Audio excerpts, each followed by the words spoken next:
In addition to it being cold outside and dark at 5 p.m., our skin is itchy and dry in the winter. But this year, we're taking care of ourselves with some easy skin savers.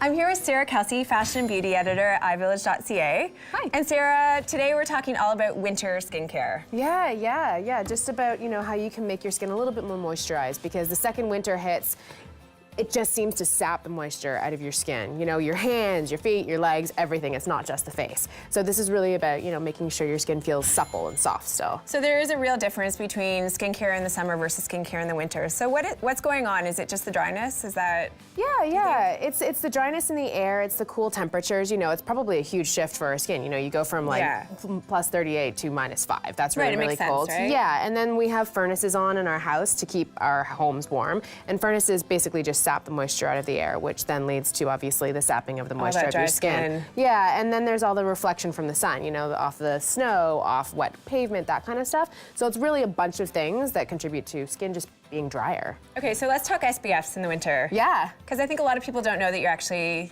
how important it is to really do SPF in the winter. Because I know I load my kids up, I load myself up with SPF in the summer, and then you kind of forget as it goes along. It's important just because of the reflection, right? I mean, You're wandering around, you're not necessarily thinking that the sun can zap the moisture out of your skin in the winter, but it can just... Taking, all of it out. Yeah, it's just like you said, it's the reflection of the sun. It's just a matter of protecting your skin the same way. I mean, you don't really want to stop the anti-aging and all of the treatments that you've done over the summer. You really want to protect your skin all year round, because skin cancer and things like that, it can still happen, along with the dryness that, the sun can contribute to your skin. So yeah. So you stick with an SPF all, that's great. Because I mean, that's the easiest way for me, because if I were to buy a sunscreen, I wouldn't actually put that on with my moisturizer, so I always buy it included, and then we're good to go. It's there. It's really, really simple. Another really great solution to dryness is, an extra duty, like an extra heavy moisturizer. Anything that's just a little bit thicker.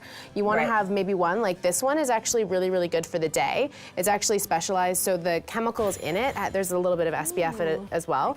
But the chemicals in it are actually not going to be photosensitive. So what photosensitive means is that it's not going to react with the sun. So, your skin might burn because of some chemicals that are in a heavy-duty night cream.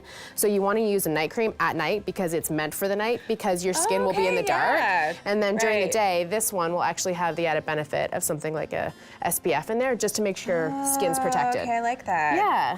Now, so I was always told, or I always thought that I had really oily skin, because I would get oil on my forehead, but then I was told by my facialist, facialist, not that I have a facialist, the person who did my facial that one time, she told me that I actually have really dry skin, because I don't drink enough water, I don't stay hydrated enough, and so my skin's overcompensating by creating oil. Oh, so that's kind of a common thing for a lot of people, apparently. It is, and I think a lot of people are really afraid of oil, like using oil on their skin, because they think it's going to lead to a breakout. But it seems counterintuitive, right? If you feel like you have oily pores, right? Yeah. So I think there's this whole trend towards night oils, things like that, to actually help boost the moisture of skin and to actually hydrate it and then heal some problem areas, get rid of wrinkles, those kinds of things. Right. Yeah. Wrinkles? What wrinkles? No. Yeah. Yeah, so now what about the problem areas? Because I know in the winter you just get those awful scaly elbows and heels get really dry. Yeah. What do you do for that? Well, this actually goes back to the point that you just made. You can use simple things like olive oil, actually help increase the production of moisture in your skin. Right, yeah, olive oil's so great. And you're saying water. Yeah. So that was one of the recommendations. Water is actually a really, really great thing to drink too. I mean, the more water that you can drink, the more hydrated your skin's gonna be.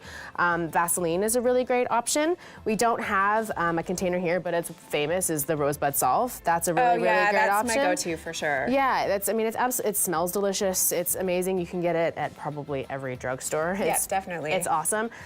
So just little tips and tricks like that, they probably go a long way to making your skin feel a little bit smoother. So we've got to drink our water. Yes. Load up on the right products. Yep. Make sure to wear an SPF. And of course get lots of sleep, and then we'll be all good to go in the morning. Yeah. Good. Thanks for all those great tips. Thank you. Keep your skin beautiful, and for more great beauty tips, take a look around at iVillage.ca.